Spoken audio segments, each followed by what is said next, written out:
ईश्वर का दिया कभी अल्प नहीं होता, जो मिट जाए ऐसा कोई संकल्प नहीं होता। हार को अपने लक्ष्य से दूरी रखना, हार को अपने लक्ष्य से दूरी रखना, क्योंकि जीत का कोई विकल्प नहीं होता। हेलो दोस्तों, नमस्कार, welcome to NBS classes. NBS classes के ऑनलाइन प्लेटफॉर्म पे आप सभी का स्वागत है। दोस्तों, पिछले वीडियो में भी हमने मिसलेनियस सवाल देखे थे, ठीक है, जो अक्सर किसी भी कॉम्पिटिटिव एग्जामिनेशन में बार बार रिपीट होते हैं, बार बार पूछे जाते हैं। तो उसी श्रृंखला को आज कंटिन्यू करेंगे और आज भी हम कुछ सवाल करवाएंगे, ठीक है।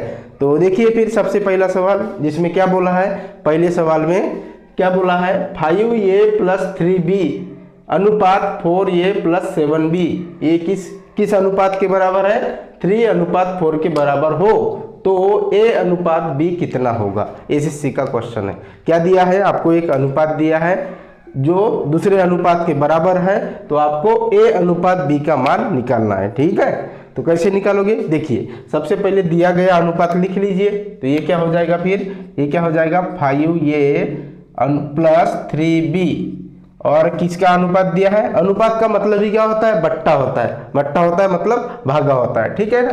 तो 5a + 3b अनुपात में क्या है, 4a + 7b, ये किस अनुपात के बराबर है, ये है 3:4, मतलब 3/4 के बराबर है। आपको क्या निकालना है, a अनुपात b का मान निकालना है, मतलब a/b आपको निकालना है, ठीक है।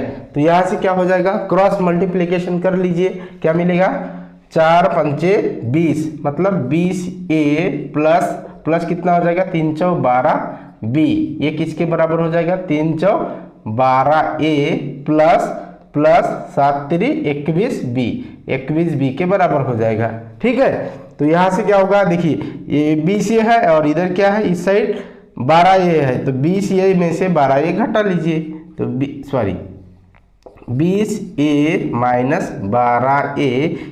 = कितना होगा, फिर 21b जैसे का वैसा, और ये प्लस में 12b है, इधर लेके जाइएगा तो इधर लेके जाएगा तो क्या होगा, माइनस हो जाएगा, और ये 12b हो जाएगा, ठीक है, 12b हो जाएगा। अभी 20a में से 12a गया तो कितना बचा, आपका बचा 8a, जो किसके बराबर है, 21b - 12b, मतलब 21 में से 12b गया तो कितना रहा, 9b, ठीक है। तो यहाँ से क्या हो जाएगा, फिर यहाँ से हो जाएगा आपका a/b किसके बराबर, ये 9 जैसे का वैसा, और ये 8 इधर लेके आइए, तो ये क्या हो जाएगा, 9/8, मतलब a अनुपात b का मान किसके बराबर हो गया, 9:8 के बराबर हो गया।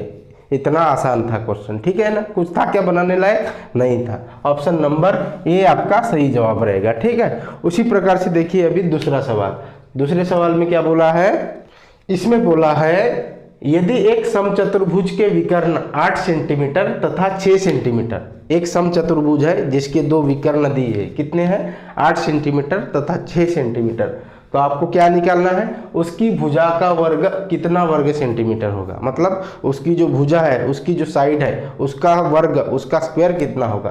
समचतुर्भुज की क्या खासियत रहती है, समचतुर्भुज ऐसा चतुर्भुज होता है जिसकी चारों भुजाएं क्या होती है, समान होती है, चारों भुजाएं क्या होती है, समान होती है।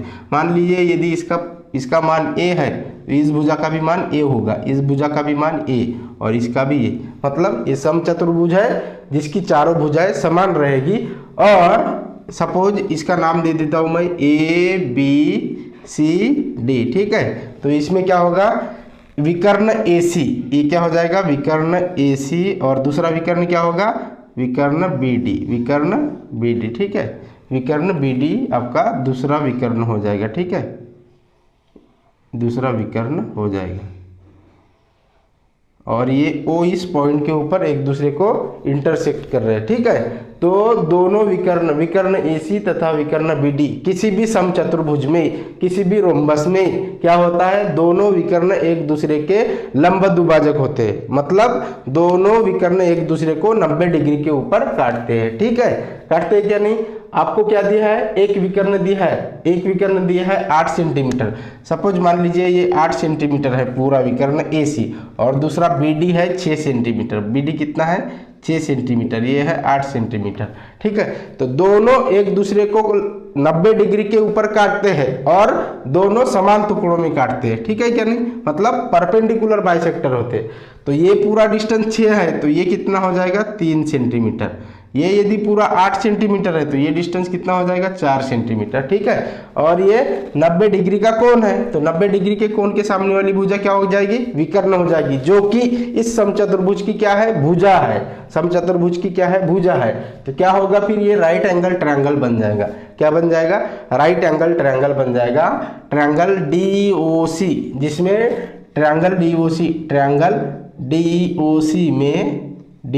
में एंगल DOC कितना हो जाएगा 90 degree. Angle DOC 90 degree, 90 degree के सामने वाली भुजा विकर्ण।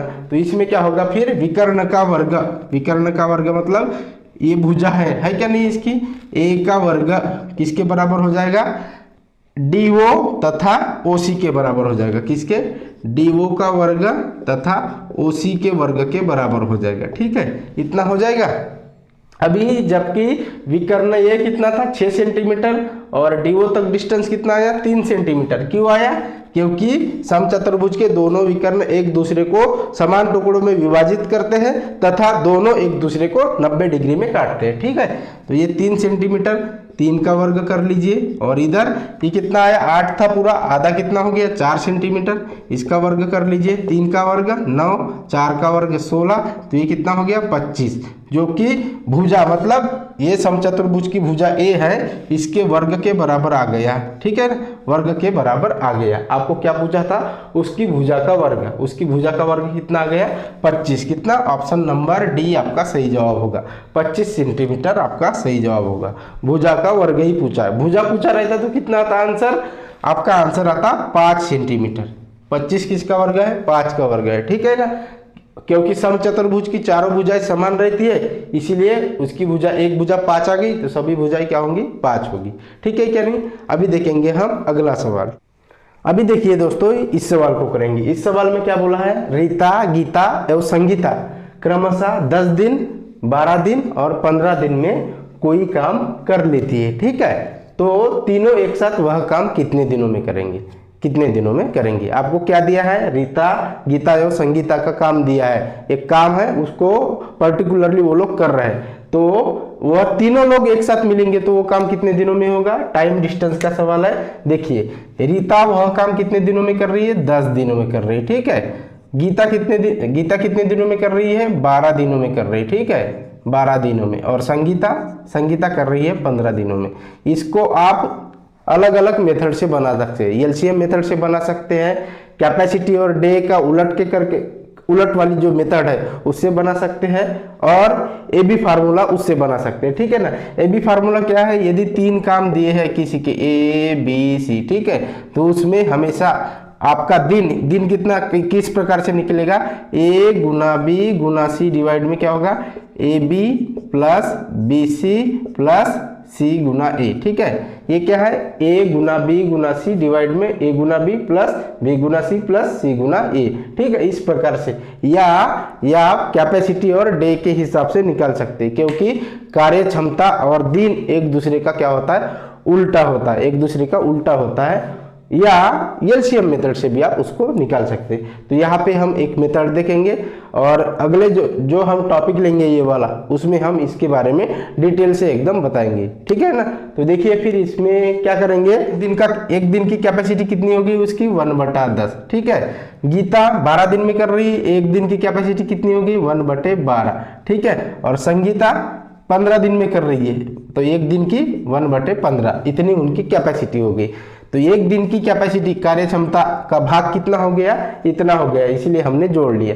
तीनों को एक साथ करना है, इसीलिए फिर ये क्या हो जाएगा। अभी देखिए 10, 12 और 15 का एलसीएम कितना है 60 है, ठीक है, 60 है एलसीएम। अभी देखिए 10 को कितनी बार गुना करोगे तो 60 आएगा 6 बार में, 12 को कितनी बार में गुना करना पड़ेगा 5 बार में, तो ऊपर भी 5 से गुना, इधर 4 से गुना करोगे 15 × 60 तो ऊपर भी 4 से गुना, तो कितना हो जाएगा 6, 5, 11 और 4, 11 और 4 15/60, 15/60 आपका सही जवाब है ना। तो यहाँ से देखिए 15 को 60 से काट लीजिए 4 बार में, तो यहाँ से क्या हो जाएगा 1/4 भाग एक दिन में हो जाएगा। एक दिन में वह काम का 1/4 भाग काम हो जाएगा। तो पूरा काम कितना होगा फिर? कैपेसिटी और डे एक दूसरे का उल्टा होता है, उसको उलट लीजिए तो ये क्या हो जाएगा? 4 दिन। 4 दिन मतलब उसका मतलब है 4/1 दिन, लेकिन 1 लिखेंगे क्या? हम नहीं लिखेंगे। 4 दिन में वह काम हो जाएगा। 4 दिन में वो काम हो जाएगा। ऑप्शन नंबर बी आपका सही जवाब रहेगा। ठीक है ना। अभी देखिए अगला सवाल। एक रेलगाड़ी 90 किलोमीटर प्रति घंटा की चाल से चल रही है। ठीक है। यदि वह एक सिग्नल को 10 सेकंड में पार कर ले, एक सिग्नल को 10 सेकंड में पार कर ले तो मीटर में गाड़ी की लंबाई है। मीटर में गाड़ी की लंबाई आपको ज्ञात करना है। ठीक है। एक रेलगाड़ी की गति कितनी है? चाल कितनी दी है? चाल है उसकी 90 किलोमीटर प्रति घंटा। 90 किलोमीटर प्रति घंटा। और आपको क्या दिया है? सिग्नल को 10 सेकंड में पार करती है, मतलब समय दिया है। समय कितना दिया है? 10 सेकंड। ठीक है, 10 सेकंड। सेकंड और किलोमीटर प्रति घंटा एक दूसरे सेम यूनिट है क्या? नहीं है। इसीलिए ये बड़े यूनिट को, किलोमीटर प्रति घंटा को आपको किस में कन्वर्ट करना पड़ेगा? मीटर प्रति सेकंड में। तो किलोमीटर प्रति घंटा ये है बड़ा यूनिट, आपको जाना है मीटर प्रति सेकंड में। किस में जाना है? मीटर प्रति सेकंड में। तो बड़े यूनिट से छोटे यूनिट में जाना है तो किससे गुना करोगे? छोटे कन्वर्जन फैक्टर से, जो कि छोटा कन्वर्जन फैक्टर कितना है? 5/18। उस वीडियो में हमने बता दिए थे। ठीक है ना। तो इससे गुना कर लीजिए तो कितना हो जाएगा? कितना हो जाएगा? 90 किलोमीटर प्रति घंटा। उसको 5/18 से गुना कर लो तो देखिए 18 से 90 को 5 बार में काट लीजिए। 18 पंचे 90 और 5 25। मतलब वह गति आपकी चाल कितनी आ गई? 25 मीटर प्रति सेकंड। 25 मीटर प्रति सेकंड वो आपकी चाल आ गई सेकंड में। ठीक है। अभी क्या करोगे? क्या बोला है? एक सिग्नल को 10 सेकंड में पार करती है। सिग्नल को 10 सेकंड में पार करती है ना। सिग्नल का कोई डिस्टेंस होता है क्या? नहीं, निग्लिजिबल होता है। इसीलिए फिर गाड़ी की लंबाई जिसको हम दूरी बोलेंगे। ठीक है, लंबाई। ठीक है, दूरी लंबाई लिख लेते। गाड़ी की लंबाई कितनी हो जाएगी? फिर लंबाई हो जाएगी चाल गुना समय। चाल गुना समय ये क्या हो जाएगा आपका? चाल गुना समय बराबर गाड़ी की लंबाई, है ना।